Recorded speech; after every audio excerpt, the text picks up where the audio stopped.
자, 오늘부터는 저기 Systems of Particles, 그러니까 그 입자가 하나가 아니라 굉장히 많은 경우를 다루겠는데, 예를 들면 이제 이런 문제를 한번 생각해봐요. 여러분들이 그 포물선 운동은 다 알고 있잖아요. 그 어떤 물체를 던지면 포물선 운동을 한다고 우리가 유도를 했어요. 중력하에서, 일정한 중력하에서. 근데 만약에 이 입자가 크기가 있는 거다. 예를 들면 방망이를 던진다. 방망이를 던진다고 하면은 이제 얘는 이렇게 단순한 운동을 하지가 않죠. 그래서 막 내가 이걸 어떤 방향으로 던졌는데 그 얘가 막 돌면서 공중제비를 돌면서 이렇게 갈 거예요.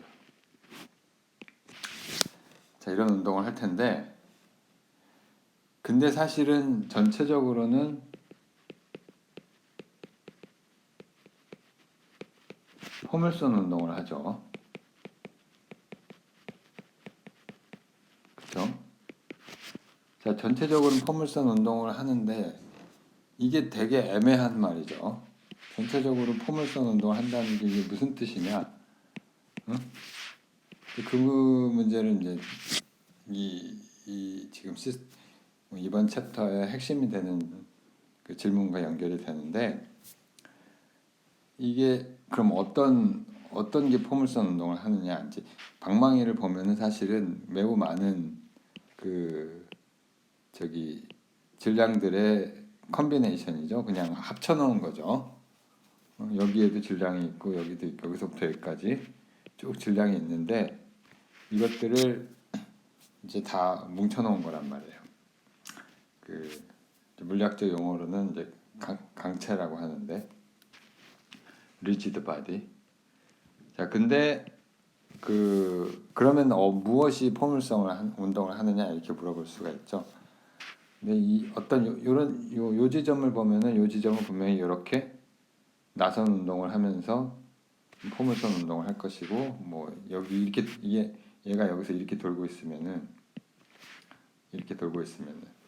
자, 근데 분명히 여기서 진짜로 포물선 운동하는 점이 한 점이 반드시 있어요. 이제 그걸 이번에 볼 건데, 오늘 어떤 점이 있어요? 요 점은 이 포물선 운동을 해요. 다른 점이 어떤 난리를 치더라도 여기 포물선 운동하는 점이 반드시 있고요. 포물선 운동. 이게 전반적으로는 포물선 운동을 한다는 것과 그것의 명확한 의미가 바로 이거예요. 이게 이 포물선 운동하는 지점을, 질량점을 질량 중심이라고 하고요. Center of Mass. 자, 그게 왜 생기는지 지금부터 보이겠습니다. 어떻게 생기는지, 그걸 어떻게 우리가 이해할 수 있는지. 자, 그래서 Center of Mass인데, Center of Mass.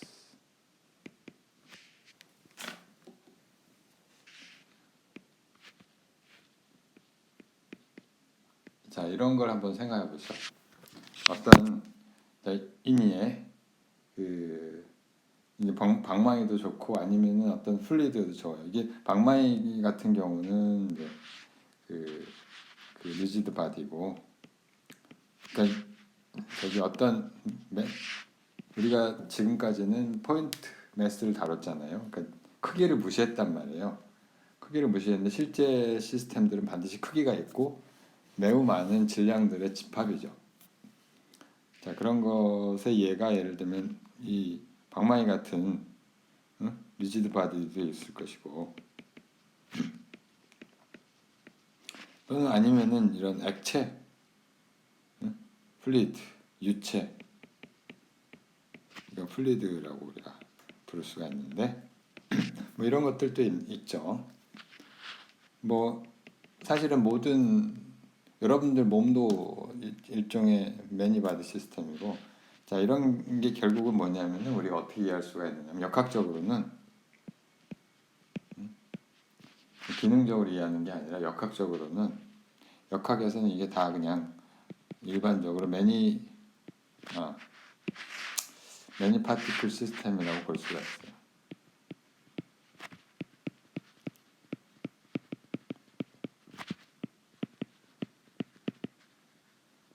시스템이었어. 그러니까 입자의 개수가 많은 그런 기회라는 시스템이란 얘기죠. 자, 이 매니 파티클 시스템은 이제 경우에 따라 뭐 매우 복잡할 수도 있고 강체의 경우에는 비교 단순하게 기술을 할 수가 있는데 어쨌든 뭐 이런 어떤 시스템이 있고 이 바운더리 안에 이 바운더리 자체가 변할 수도 있죠. 물론 이 많은 입자들이 모여 있단 말이에요. 굉장히 많은 입자들이. 그래서 사실은 이 전체를 우리가 다 채우게 되죠. 전체를 이제 다 채우게 되는데, 자, 요 이제 개별 입자들 하나 예를 들면 이걸 이제 라벨을 붙여요. 1번 이제 굉장히 많은 입자들이 있는데 아무리 많아도 상관은 없어요. 여기에 이제 1번, 2번, 뭐 3번 해갖고 라벨을 붙여요. 예를 들어서 여기에 i번째 파티클이 있다고 우리가 생각합시다. 자, 그럼 이제 우리가 뭘 하냐면은 이 전체 i는 물론 1부터 n까지 있는데 n이 굉장히 많죠. n은 굉장히 많은데 n은 매우 크다. 실제로 우리 대부분의 물체들은 엄청나게 많은 그 입자로 이루어졌고요. 그 역학에서는 그 입자 엘리멘탈 파티클을 따지는 건 아니고 그냥 펜 이상 나누는 거예요. 그래서 나중에는 이걸 컨티니어스 바디로 생각하기도 하죠. 자, 아무튼 이 전체 시스템이 있는데 i번째 그 입자에 작용하는 i번째 입자 파티클의 운동 방정식을 한번 생각해 볼게요. 운동 방정식 생각을 해보면 그 얘가 그냥 F는 MA죠. 이놈의 위치, 여기가 위치가 뭐 원점을 여기서 잡았다고 치면 이걸 RI라고 합시다. 요거의 2차 미분, 시간에 대한 이게 바로 가속도죠. 이 질량의 가속도를 곱한 게 이 i번째 입자에 작용하는 그 i번째 입자에 작용하는 힘이죠. 이거는 F라고 하는 건 파티클에 작용하는 힘이죠. 좀 이따 얘기를 하겠지만 요 i번째 작용하는 힘은 그 사실 두 개로 나눌 수가 있는데 외부 힘과 그 다음에 내부 힘이 있을 수가 있죠. 내부 힘이라고 하는 거는 서로 요 입자들 있잖아요. 이 시스템, 그 시스템의 입자들끼리 서로 상호작용하는 힘이죠. 그걸 이제 생각을 하면 되고 좀 이따 다시 이야기를 하겠지만, 자, 그래서 이 전체 힘을 생각을 하면 이 전체 힘은 요 입자 내부에 그 전체 작용하는 힘을 우리가 쓰면 얘는 사실은 다른 게 아니라 그 i번째 입자에 작용하는 힘에 i를 1부터 n까지 전부 다 합한 게 될 것이고요. 다른 말로 하면 여기 mi를 붙여야죠. mi라고 하는 거는 i번째 입자의 질량이니까. 자, 이렇게 되고 이놈은 다시 쓰면 그 m의 i에 dt 제곱분의 d 제곱 ri 이렇게 되고 사실 시간은 밖으로 끄집어 나올 수가 있죠. 그래서 전체 d 제곱에 이렇게 쓸 수가 있을 거예요. i에 m에 i에 ri.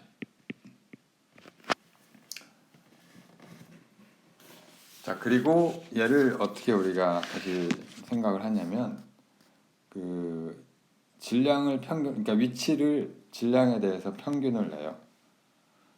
평균을 낸다는 얘기는 무슨 얘기냐면은 일단은 얘를 이렇게 쓸 수가 있죠. 얘를 어떻게 쓰냐면 질량 각 입자의 질량에다가 위치를 다 곱하는 값이잖아요. 얘를 이렇게 쓰는 거예요. 그러니까 앞에다 m을 붙이고 전체 라지 m은 뭐냐면은 토탈 매스, 전체 질량이죠. 그죠? 부분의 질량들을 다 합하면 전체 질량이 될 테니까 m을 곱한 다음에 다시 얘를 이렇게 나눠줘요. n분의 mi의 ri. 이게 사실은 평균을 내는 거죠.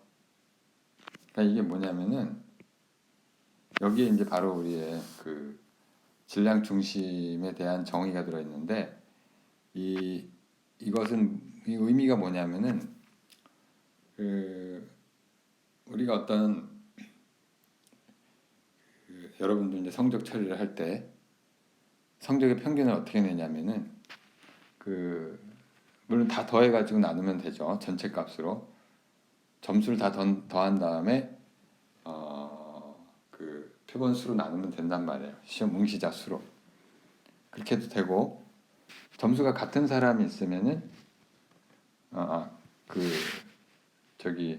같은 사람끼리 이제 모아서 웨이트를 줄 수도 있죠. 그런 식으로 계산할 수가 있는데 아무튼 이거는 뭐냐면은 그 위치를 질량에 대해서 평균한 값이에요.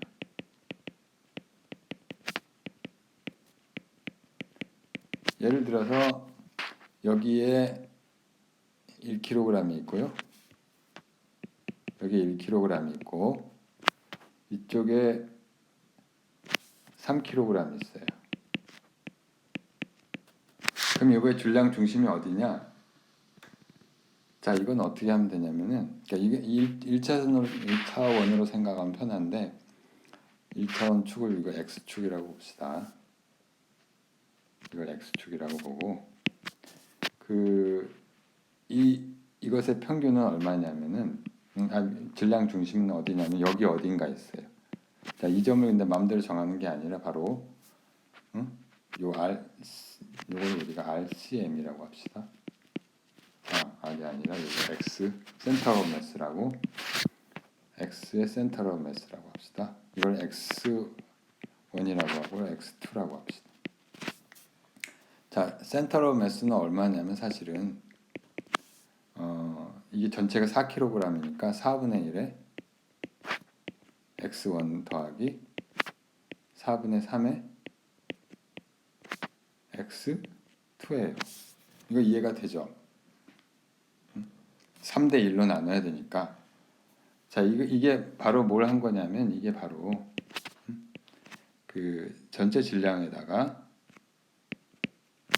M1에 X1을 한 다음에 그 다음에 전체 질량에 다시 M2에 X2를 한 거죠.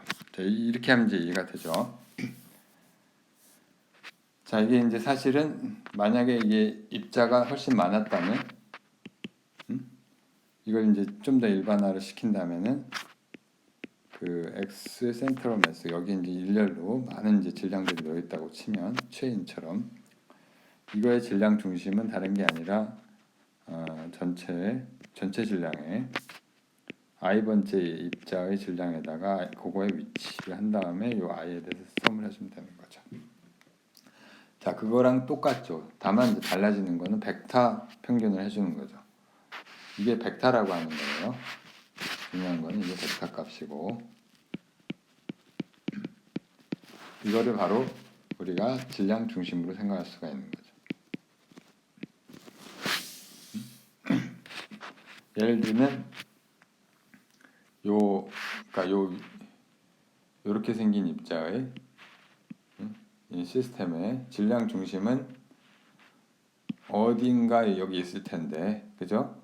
질량 중심이 있을 텐데, RCM이 있을 텐데, 이 R 센트럴 매스의 위치는 어떻게 하냐면은 그 원점을 어디로 잡든 간에 아까 원점을 여기로 잡았죠.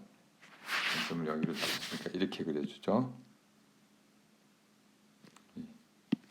다시 여기가 원점인데 그 원점으로부터 위치를 질량에 대해서 웨이트를 줘서 평균을 하면 바로 그게 센트럴 매스다. 이렇게 생각하면 되는 거죠. 자, 그래서 결국 이 값이 라지 m 밖으로 튀어나오고 t 제곱분의 d 제곱의 센트럴 매스의 가속도가 이렇게 되는 거죠. 자, 이게 F는 M의 새로운 꼴인데, 자, 그러니까 우리가 결론적으로 전체 질량에다가 다른 위치는 모르겠고요.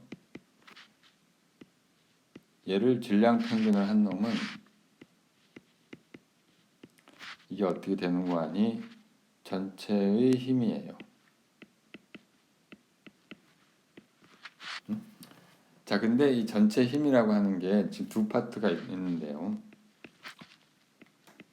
F에 external force가 있을 거고 외력이 있을 것이고요. 예를 들면 방망이의 경우 던지는 문제의 경우에서는 그 방망이가 중력을 받아서 포물선 운동을 하잖아요.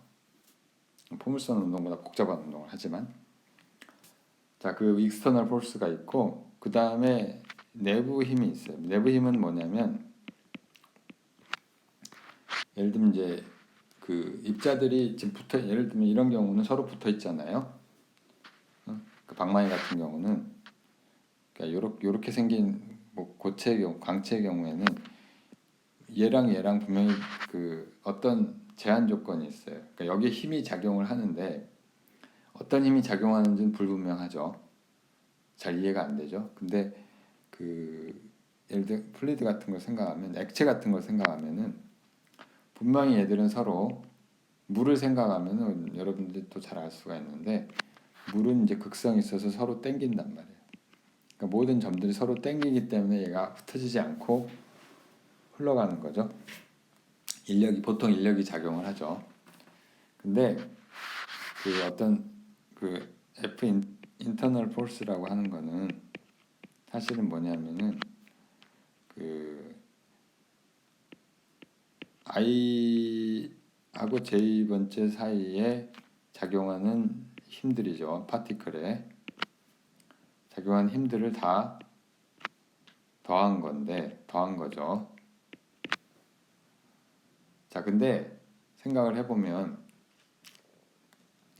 물론 여기다 2분의 1을 더해줘야 되겠지만은 더블 카운팅을 한 걸 생각하면 근데 이제 사실은 그 여기에는 이런 게 있어요. 이렇게 생각하면 되는데 얘를 잘 모으면은 그 I가 J한테 힘을 주죠. 그 다음에 J가 I에게 힘을 주기도 하죠. 그렇죠? 여기서 하나를 이제 큰 거를 합시다. 그 두 번 카운트하는 거를 빼려고. 자, 근데 이렇게 모아놓으면은, 그러니까 서로 이제 두 개의 예를 들어서 간단히 생각해서 딱 두 개의 입자만 있다고 치고 스프링이 있어요. 스프링에 매달린 두 개의 입자만 있다고 치고 이게 M1이고 M2인데 얘 서로 땡기죠.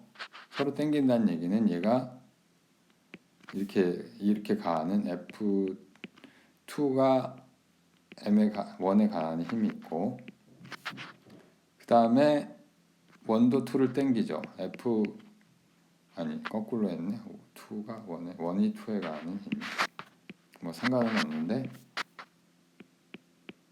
그 다음에 F2가 또 원에 가하는 힘이 있죠. 서로 땡기니까. 근데 두 개는 서로 크기가 같고 방향이 반대죠. 마이너스에 2, 1. 이게 뭐예요? 이게 뉴턴의 제3법칙이죠. 역학에서 중력 말고. 자, 그래서 이게 결국은 전부 다 모조리 0이 된단 말이에요. 이게 0이에요. 자, 그래서 이 인터널 폴스는 사라지고 이 그림은 나중에 쓸 거고.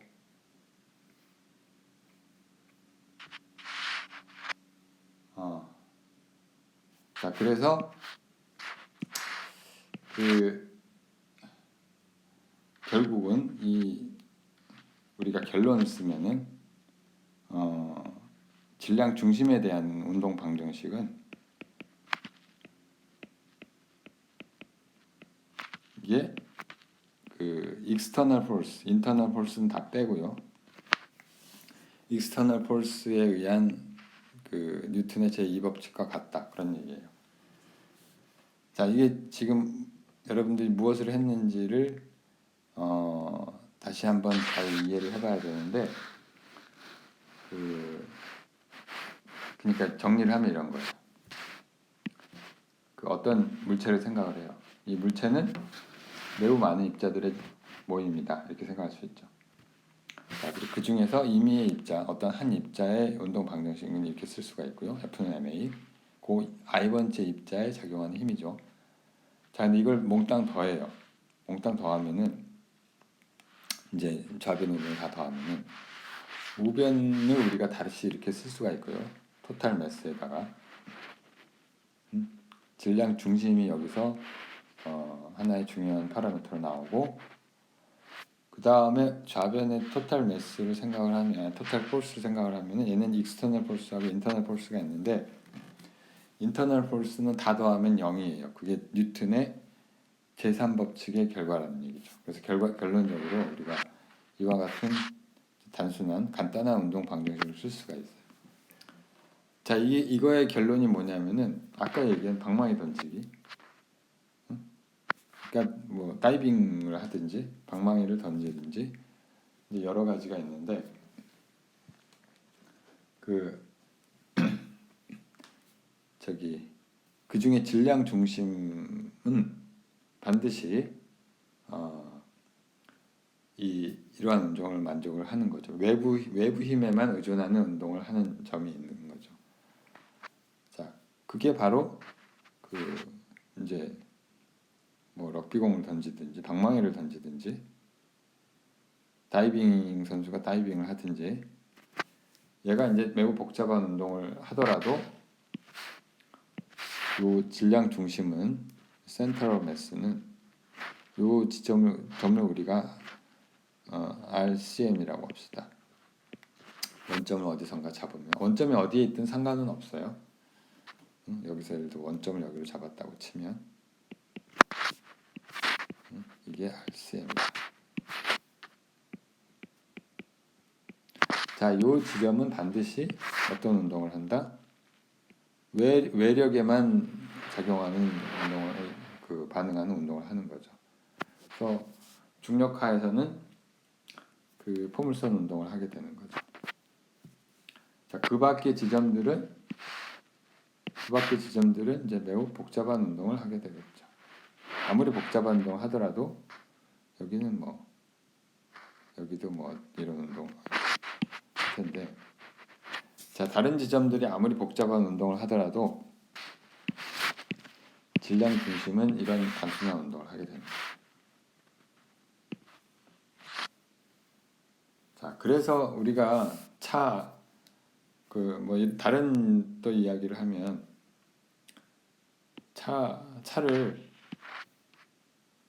있는데, 음? 차가 있는데 차를 밖에서 밀면은 가죠. 예, 세게 밀면 분명히 가죠. 근데 차를 안에서 밀면 여기 차를 탄 사람이 아무리 차를 내가 안에서 밀어도 앞으로 가지 않죠. 이제 어렸을 때 차가 빨리 안 가면 안에서 막 차를 그냥 한번 밀어보고 그러는데 절대로 앞으로 가지 않아요. 그 다음에 빙판에서 마찰이 없으면 내가 아무리 발버둥을 쳐도 멈출 수가 없죠.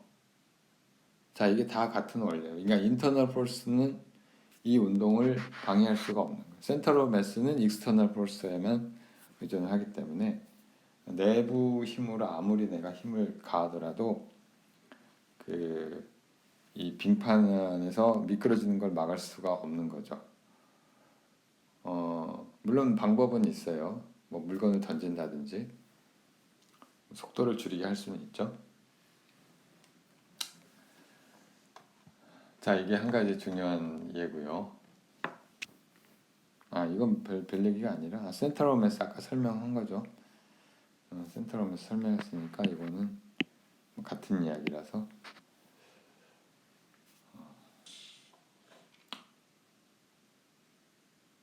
자, 뭐 이 이그젬플에 뭐 이게 1차원 경우는 훨씬 간단하고 이것은 센트럴 매스는 어디일 것이냐 아까 해준 거죠.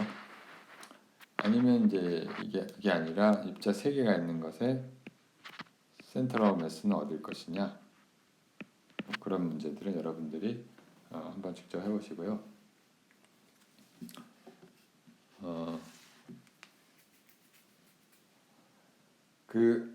실제 많은 이 경우에 얘를 입자들이 너무 많기 때문에 얘를 그냥 하나하나씩 세고 이런 일을 하지를 않아요, 실제로. 그럼 세는 게 큰 의미는 없어요. 그래서 실제 우리가 보기에 입자들은 어떤 연속적인 분포로 돼 있죠. 그런 것처럼 보이죠. 자, 그래서 얘를 입자를 이렇게 하나하나씩 세는 게 아니고 continuous distribution을 하고 있는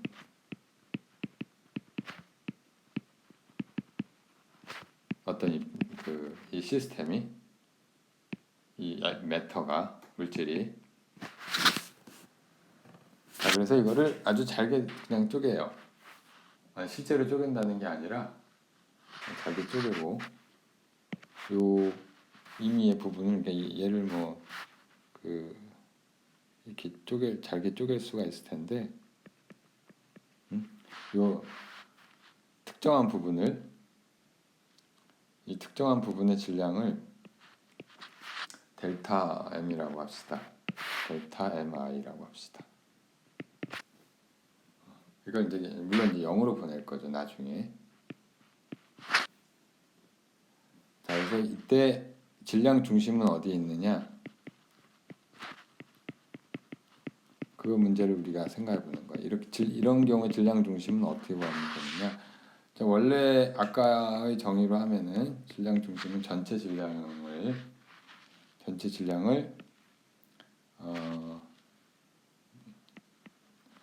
분해 이 질량에 대한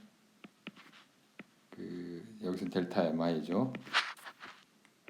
그 다음에 이제 그때의 위치 RI 이거를 이렇게 평균을 해주면 되는데 continuous distribution을 우리가 생각했다는 얘기는 뭐냐면은 이 델타 MI를 0으로 보냈다는 얘기고요. 자, 이게 0으로 보내면 다른 게 아니라 이게 뭐예요? 바로 적분이죠. n분의 1에 r에 dm 이렇게 쓸 수가 있겠습니다.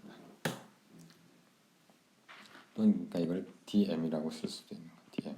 그러니까 요때 요 질량을 dm이라고 하고요. 요 위치를 그냥 R이라고 하는 거죠. R이라고 하고 이걸 또 DM이라고 하는 거예요. 질량은. 예를 들어서 이규제품 9.3에 해당하는데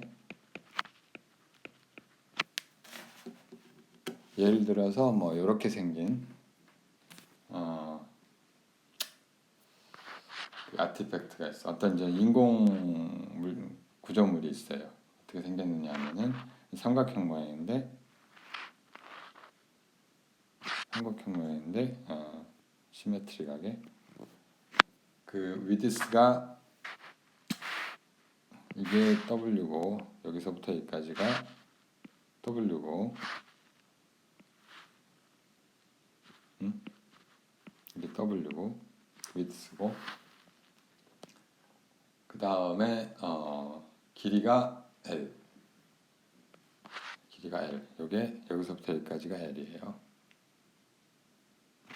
이게 L 이게 좀 시메트릭하게 안 그려졌는데 시메트릭한 거예요. 이것도 시메트릭하게 그려야겠죠. 그때 그리고 얘는 전체가 그러니까 유니폼 다 차있는데 그 유니폼 디스트리뷰션 하고 있어요. 밀도가 똑같다는 얘기죠. 그러니까 밀도가 일정하고 여기에 이제 이 길이가 L, 너비가 W인 이런 인공 구조물의 센터럴 매스가 어디냐, 질량 중심이 어디냐 하는 걸 구하는 문제가 되겠습니다.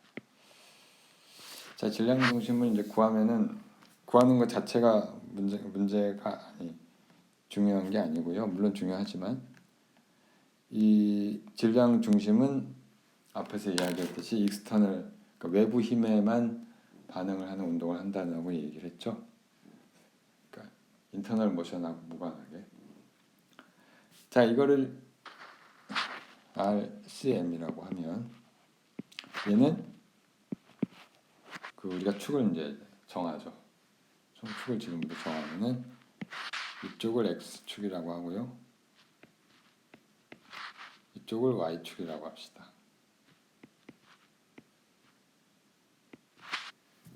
자, 그러면은 일단은 XCM이 있을 거고 그러니까 질량 중심에 Y 좌표가 있을 텐데 얘는 0이죠. 얘는 0으로 볼 수가 있죠. 이 대칭성에 의해서 계산 안 해봐도 알죠. 질량 중심이 여기 어딘가 있을 거라는 이야기예요. 그러니까 Y 좌표는 0이라는 거. 자, 어떻게 하면 돼요? 우리가 정의에 의해서 이걸 구하면 되는데 n분의 1에 R dm 이거는 사실은 다른 게 아니라 n분의 1에 x 성분은 이렇게 되고요. 이렇게 쓸 수가 있잖아요. 적분을 해놓고 적분기호 쓰고 x 방면이 하나 있고 그 다음에 y가 있을 거예요.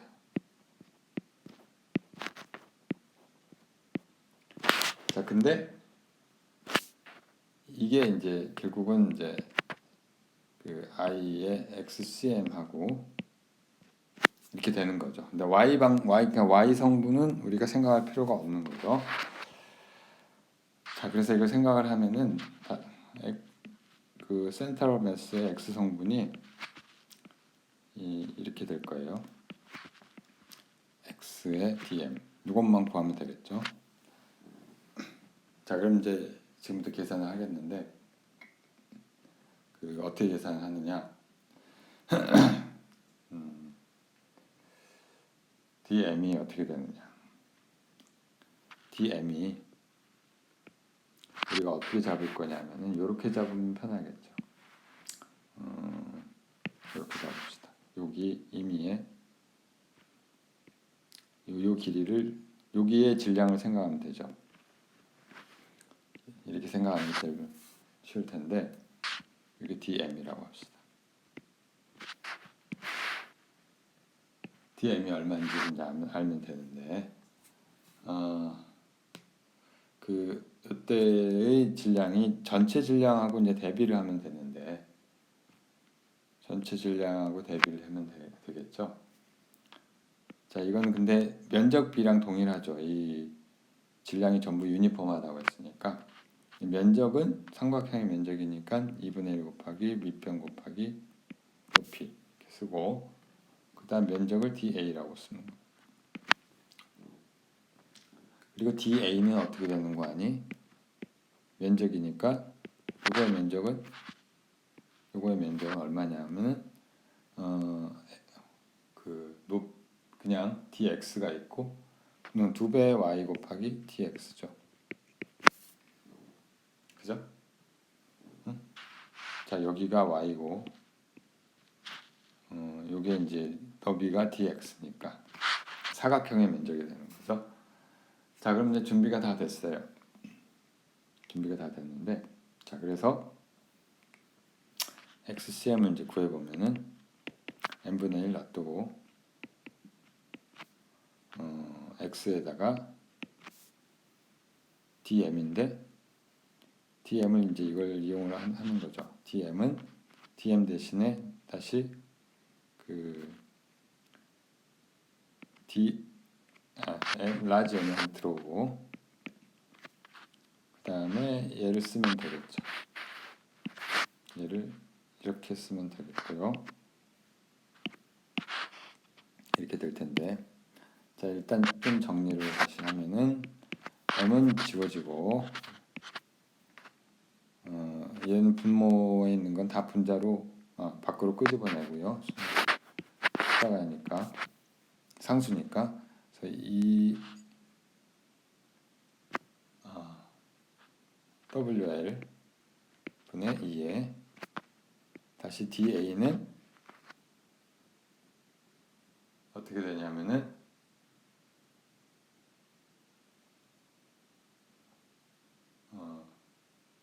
맞나? 그죠? X 그대로 있고 DA 대신에 이거를 넣는 거죠. 2Y의 DX. 자, 이렇게 되고요. 자, 그러면 이제 다 됐어요. 여기서 x가 0부터 l까지죠. 그렇죠?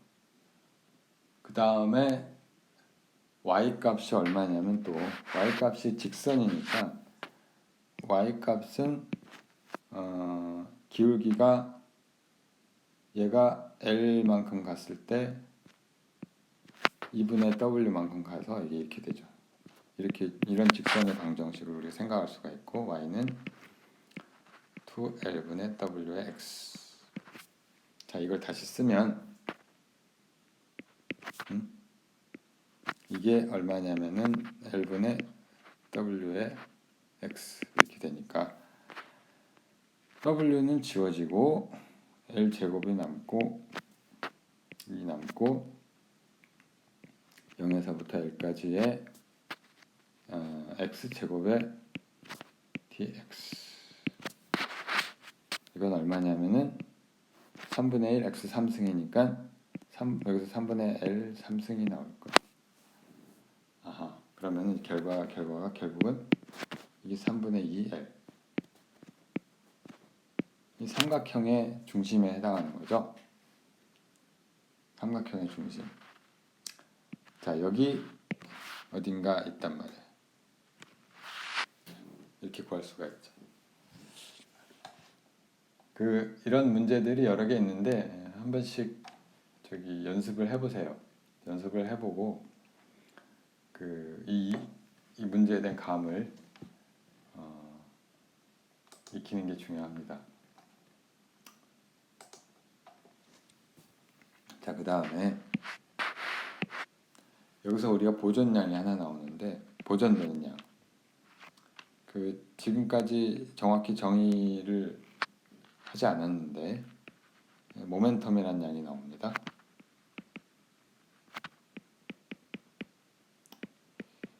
운동량이라고 하는데, 그 일단은 여기 어떤 보존되는 양이에요. 보존량이에요. 어떤 물리적인 과정에서 보존되는 양인데, 우리가 보존 법칙에 대해서 그 역학적 에너지 보존 법칙에 대해서 했죠. 에너지의 형태가 바뀌긴 하지만 에너지가 전체가 값이 변하진 않는다는 그런, 이거 우주의 원리예요. 근데 사실은 모멘텀도 마찬가지인데, 눈에는 그렇게 안 보이지만 많은 경우에, 아무튼 이게 뭐냐면은 아까 우리가 유도한 그 관계식 중에 익스터널 폴스가 있고요. 익스터널 폴스가 그 질량 중심의 가속도에 비례한다는 거를 했잖아요. 자, 얘를 이제 바꿔서 이렇게 쓸 수도 있고요. 질량 중심의 속도라는 걸 정의를 할 수가 있어요. 질량 중심의 속도는 질량 중심의 위치에 대한 시간의 미분이 되겠죠. 자, 그래서 이건 질량 중심을 두 번 미분한 거니까 얘는 속도를 한 번 미분한 걸로 쓸 수도 있을 것이고요. V에 cm 이렇게 쓸 수도 있을 것이고, 얘를 뭐 이렇게도 다시 바꿔서 쓸 수도 있습니다. m에 V에 cm.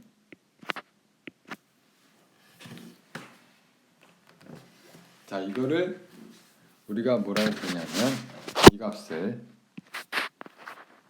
이 값을 우리가 운동량이라고 부르고요. 운동 P라고 씁니다. 그러니까 운동량 기회의 시스템 전체의 운동량이라고 부르고요. 왜 그런가 하느냐? 다시 쓰면은 m 곱하기 v의 cm이라고 했잖아요. 이게 뭐냐면은 v의 cm은 사실은 그 질량 중심의 시간에 대한 미분이라서 각각의 속도, 다시 봅시다. 우리가 이걸 dt분의 d에 질량 중심의 는 어떻게 되느냐면은 n분의 1에 서메이션에 mi에 ri 이렇게 되겠죠. 자, 또는 라지 m은 지워지고 서메이션에 mi의 그 시간에 대한 미분은 여기에만 들어가게 되겠죠. 이렇게 쓸 수가 있고, 이게 다른 게 아니라 각각의 질량에다가 각각의 속도를 곱해서 다 더한 값이죠. 이게 총 운동량이 되고요. 물론 이제 입자가 그 포인트 파티클 하나 있을 때는 그 포인트 파티클의 질량에다가 속도를 곱하면 그게 운동량이 되죠. 자, 근데 이제 중요한 건 뭐냐면 외부 힘이 없을 때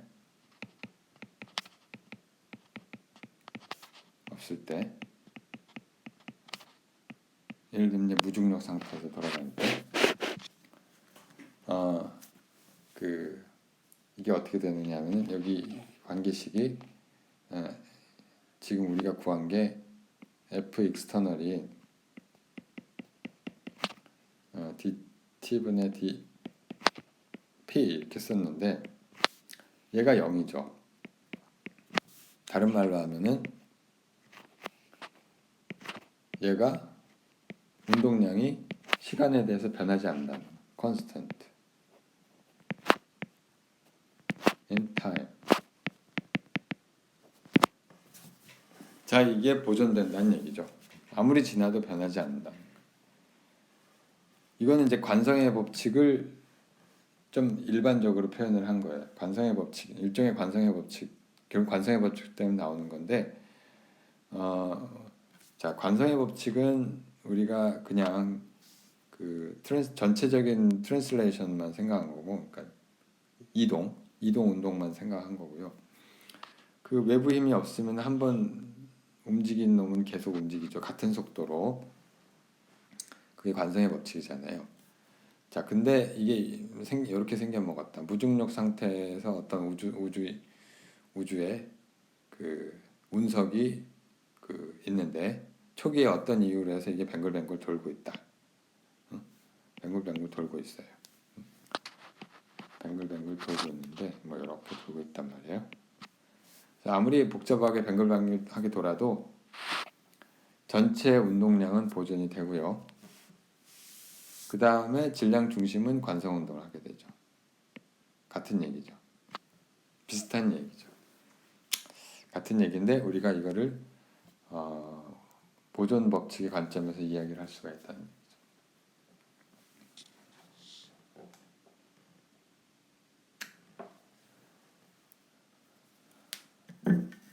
자, 이 다른 말로 하면 아까 우리가 다른 식으로 설명을 하면 예를 들어서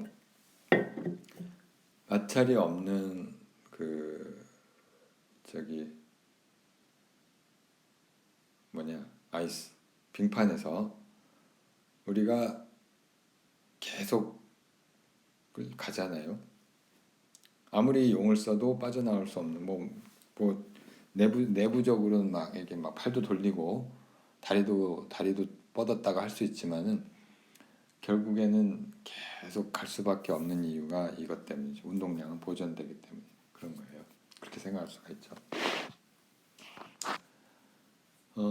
뭐 실제 우리가 많은 경우에 이걸 따지게 되는데 뭐 물리적인 예를 하나 들으면은 물리적이지 않은 예가 없긴 하죠. 예를 들어서 방사능 붕괴 상식적으로 한번 생각해 봅시다. 방사능 붕괴는 나중에 일반 물리 2에서 접할 기회가 있을 수도 있고 잘 모르겠어요. 여러분들 커리큘럼에 따라 좀 달라져서 공통 관리에서 이걸 하는지 어쩌는지 모르겠어요. 뭐 내가 또 하게 될 가능성은 별로 없으니까 하더라도 같은 분반이 될 가능성은 또 많지 않고 자, 그 뭐냐면 이 핵이 있죠. 핵이 다른 핵으로 변하는 거예요. 핵 분열을 해갖고 예를 들면 여기 리튬이라고 하는 질량이 그 원자 번호가 3인데 원자 번호 3이라는 얘기는 뭐냐면은 요 원자 핵 안에 그 양성자가 2개가 있어요. 3개가. 근데 그 질량 수가 5예요. 근데 여기 중성자가 2개가 있어요. 질량은 이제 양성자나 중성자에 의해서 결정이 되니까. 근데 얘가 가다가 자기 혼자 그러죠. 그게 참 신기한 건데 자기 혼자 뭘로 바뀌냐면은 헬륨으로 바뀌어요. 헬륨 또는 사실 알파 파티클 헬륨 핵으로 바뀌는데 헬륨 핵은 어떻게 생겼냐면은 여기에 이번에는 크게 양성자가 플러스 전화를 가지고 양성자 2개 있고 중성자는 그대로 있고 자 그러면 어떻게 되겠어요? 하나는 이렇게 된다는 얘기죠. 양성자가 프로톤 자 이런 식으로 붕괴를 하게 되는데 여러분들 지금 자연에서 늘 일어나고 있는 뭐 방사능이라고 하는 게 바로 이거예요. 방사능 붕괴 뭐 여러 가지가 있어요. 그 중에 위험한 것도 있고 위험한 이유가 이게 굉장히 높은 에너지의 그 레디에이션이 나와서 엑스레이 같은 엑스레이보다 더 파장이 짧은 레디에이션이 나와서 위험하다고 하는 건데 뭐 이 이야기를 지금 하자는 게 아니라 여기 질량이 있겠죠. 여기 질량이 있을 것이고 여기 질량을 리튬의 질량이라고 합시다. 리튬의 질량이 있을 것이고 이 속도가 있겠죠. V에 리튬의 속도가 있을 것이고 여기도 마찬가지로 헬륨의 질량이 있고 헬륨의 속도가 있을 거예요. M이 아니라 V에 헬륨. 이거는 프로톤의 또 속도가 있을 거고 프로톤의 질량이 있을 거고. 자, 근데 이 레디오 액티브 디케이는 외부에서 힘을 가해준 물론 촉매 역할은 할 수도 있지만 그냥 저절로 일어나는 거거든요. 저절로 일어난다는 얘기고 저절로 일어난다는 얘기는 외부 힘이 없다는 얘기죠.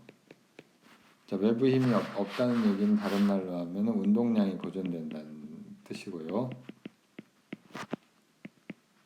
운동량이 보존된다는 얘기는 이 붕괴가 일어나기 전이나 붕괴 전이나 후의 운동량이 어떻다고 동일하다는 뜻이죠. 자, 그럼 어떻게 되느냐 하면은 붕괴되기 전의 운동량은 리튬의 운동량이죠. 리튬의 운동량은 이렇게 쓸 수가 있겠죠. Vl. 붕괴된 후의 운동량은 헬륨의 운동량 더하기 프로톤의 운동량 이렇게 쓸 수가 있겠습니다.